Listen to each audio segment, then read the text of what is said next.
छावा मराठा संघटनेच्या वतीने आज देवळाली कॅम्प इथं मुस्लिम आघाडीच्या वतीनं आणि आदिवासी आघाडीच्या छावाच्या वतीनं बैठक आयोजित केली होती। या बैठकीमध्ये शत्रुघ्न जंबाट यांनी सिन्नर इथं रशीद भोवाडी यांनी मोठी बैठक आयोजित केली होती काही दिवसापूर्वी। तसंच त्र्यंबकेश्वरमध्ये 264 गावांचे आदिवासी भागातल्या प्रतिनिधी बोलून बैठक आयोजित झाली होती। त्याच्यामध्ये उमेदवार द्यावा अशी आग्रहाची भूमिका सगळ्या ग्रामीण भागातल्या लोकांनी आम्हाला छावाच्या वतीने उमेदवार द्यावा अशी मागणी केली होती। त्यानुसारून आज मुस्लिम आघाडीच्या वतीनं आदिवासी आघाडीच्या वतीनं शत्रुघ्न भाऊ जंबाट, रशीद भाऊ शेख आणि रियान शेख, समीर भाऊ शेख यांचं उमेदवारी करायची इच्छा आहे।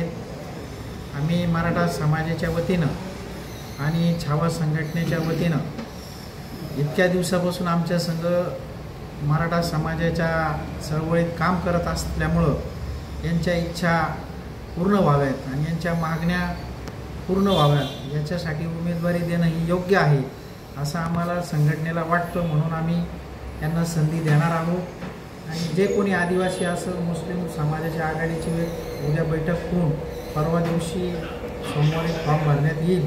त्या दिवशी आपण सगळ्या पत्रकारांना माहिती देऊ का हे फॉर्म याच्यासाठी भरलेत। आत्तापर्यंत मराठा समाजाला 50% आतलं आरक्षणाला कोणत्याही राजकीय व्यक्तींनी पाठिंबा दिलेला नाही।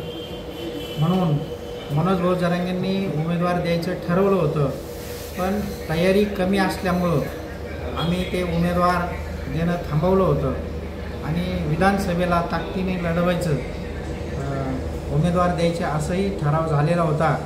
तर त्याच्यामध्ये कोणत्याही पक्षाने आम्हाला जर लिहून दिलं असतं का आम्ही 50% आतल्या आरक्षणाला मराठा समाजाला पाठिंबा देऊ आणि आमचे मुद्दे लोकसभेमध्ये विधानसभेमध्ये मांडू असं कुठल्याही पक्षाच्या व्यक्तींनी आम्हाला लिहून दिलेलं नाही।